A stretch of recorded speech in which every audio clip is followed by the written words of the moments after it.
Dengue fever is the most common and important arthropod-borne viral disease in human. It is transmitted by the mosquitoes of genus Aedes.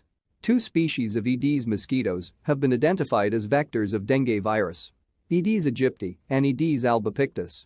These mosquitoes are widely distributed in tropical and subtropical areas, and most recently, in more temperate areas. Dengue is a serious disease which affects more than 120 countries in the world. In 2019, it is named as one of the top 10 threats to human health by the World Health Organization. Disease spectrum can range from a mild flu-like illness, which is usually seen in classic dengue fever, to a severe, life-threatening disease called severe dengue, which is previously known as dengue hemorrhagic fever.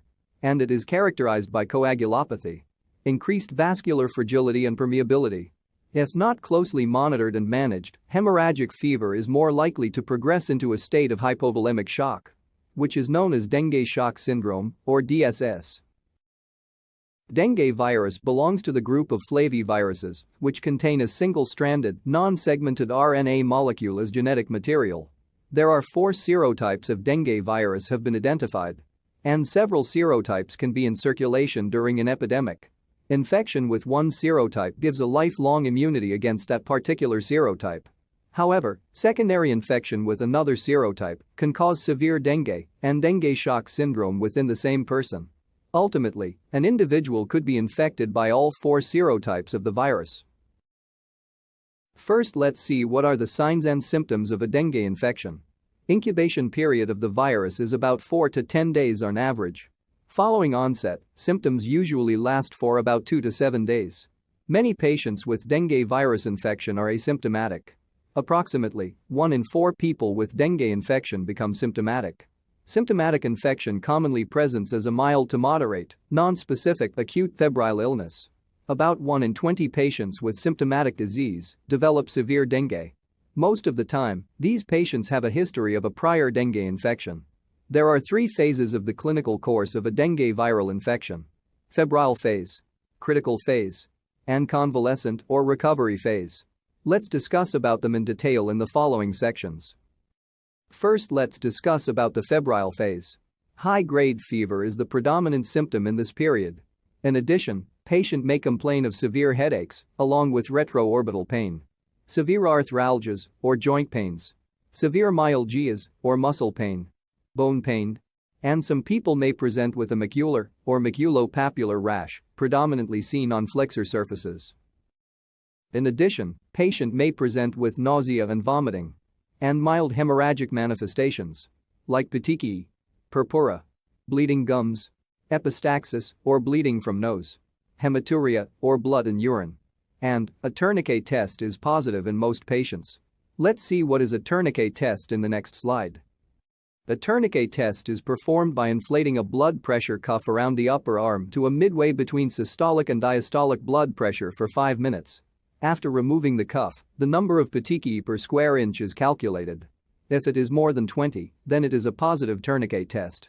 In addition to above signs and symptoms, patient may have anorexia or loss of appetite, sore throat, altered taste sensation, and lymphadenopathy. As patient reaches the late days of febrile phase, fever starts to drop. This is known as defervescence, and it is due to the cessation of viremia. However, some patients may show some warning signs of progression into severe dengue around the time of defervescence.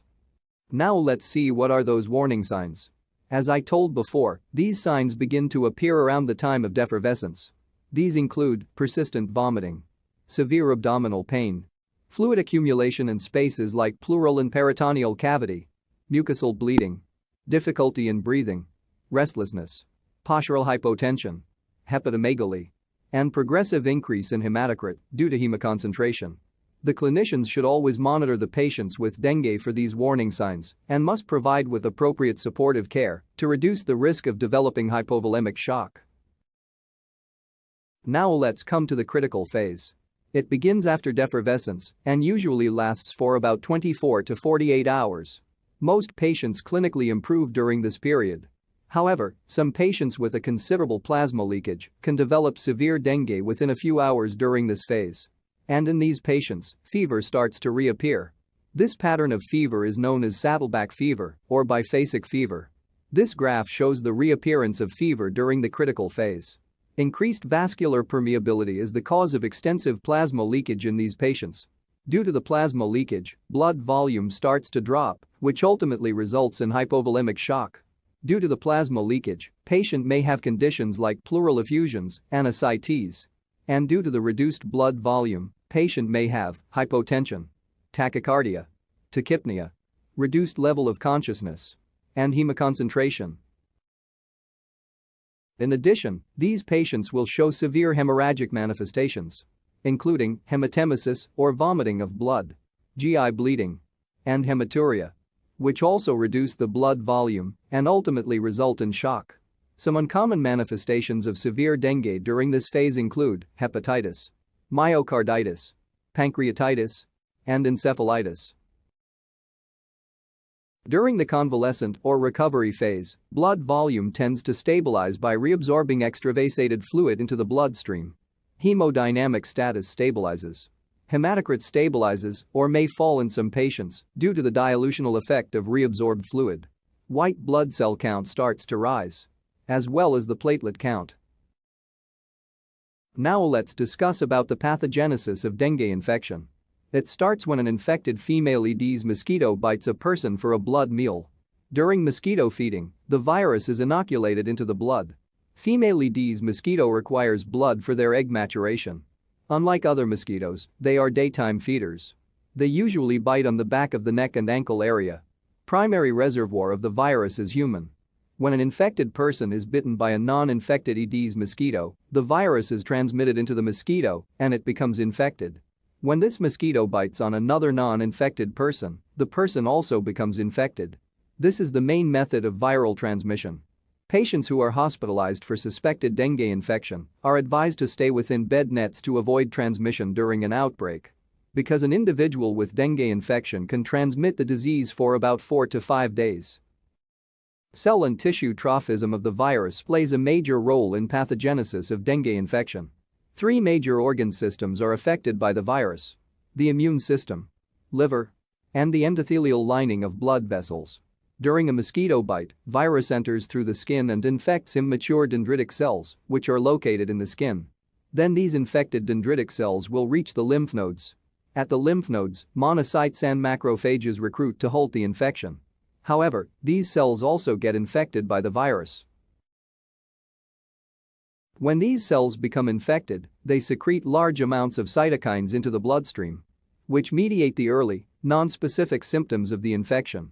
Not only that, when the monocytes and macrophages get infected, they are unable to halt viral replication, and this will result in increased viral load, while the host monocytes and macrophages undergo death by apoptosis. Increased viral load will result in dissemination of the virus via bloodstream and reach the vital organs including bone marrow and the liver. Direct destructive action of the virus on bone marrow precursor cells will cause thrombocytopenia and leukopenia. And due to the cellular destruction, patient gets a severe bone pain. And because of its severity, this pain is also called break bone pain. Hepatocyte damage will give rise to elevated transaminases in blood. And due to endothelial cell damage and thrombocytopenia, patient will have minor hemorrhagic manifestations we discussed above.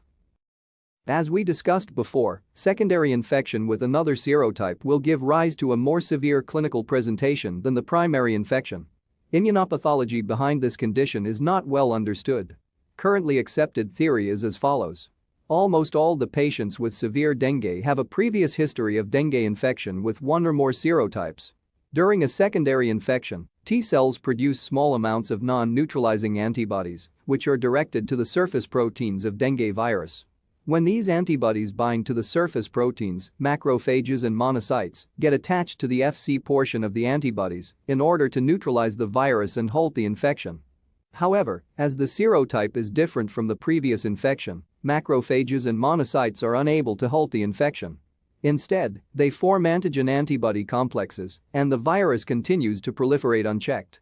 This will result in the production of large amounts of cytokines and complement system activation, which are the main causes of extensive vascular effects in severe dengue. And this whole process is called antibody-dependent enhancement. Also, the non-structural protein 1 or NS1 antigen of the virus can directly activate the complement system, which also contributes to the vascular effects. Early detection of dengue infection is extremely important to prevent the patient from developing hypovolemic shock. Therefore, dengue should be suspected in a patient with compatible signs and symptoms and who lives or traveled to a dengue endemic area recently. Patients with dengue infection typically present with acute onset of fever, headache, body aches, and sometimes rash. Nucleic acid amplification tests are the preferred method of diagnosis. Real-time reverse transcriptase polymerase chain reaction is the technique used to detect viral genomic material in this method.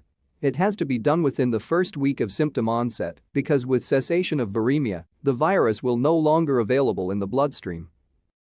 Detection of viral NS1 antigen by immunoassays is another reliable method of diagnosis. And it also has to be done within the first week of illness, even though the NS1 antigen presence within blood for about 12 days after symptom onset. In addition, serologic tests can detect the antibodies produced against the virus. IgM antibodies against the virus present in the blood from 4 days after symptom onset. For the patients who present within the first week after symptom onset, both IgM and NS1 or nucleic acid amplification tests should be done. For the patients who present more than after a week of symptom onset, IgM tests should be done. However, serologic tests may give false positive results due to their cross-reactivity between other flaviviruses like Zika virus and Japanese encephalitis. Clinicians should be able to rule out those other causes of the same clinical presentation and come to a precise diagnosis. Testing for IgG antibodies is not useful in diagnosing a present infection because they present during life after a dengue infection. Enzyme-linked immunosorbent assay or ELISA is the technique used to detect antibodies against dengue virus. Some common laboratory findings of dengue infection include the following: thrombocytopenia, leukopenia, and mild to moderate increase in serum transaminases. In severe infection, patient may have increased hematocrit, hypoproteinemia, prolonged PT and APTT, and decreased fibrinogen levels. Finally, let's come to the treatment of dengue fever. Unfortunately, there is no specific antiviral drug available to treat this disease. Supportive care is advised to reduce signs and symptoms. Patients are advised to stay well hydrated to prevent dehydration caused by vomiting and high fever. Aspirin and other types of non-steroidal anti-inflammatory drugs like ibuprofen should not be used to reduce fever because they have anticoagulant properties. To control fever, acetaminophen and tepid sponging are indicated. And patients should be advised to avoid mosquito bites to prevent the transmission. For severe dengue, close monitoring and observation is required to prevent the patient from developing hypovolemic shock. For dehydration, IV fluid administration may be required. For patients with coagulopathy, fresh frozen plasma is given. Prophylactic platelet infusion is not beneficial in these patients and can cause fluid overload.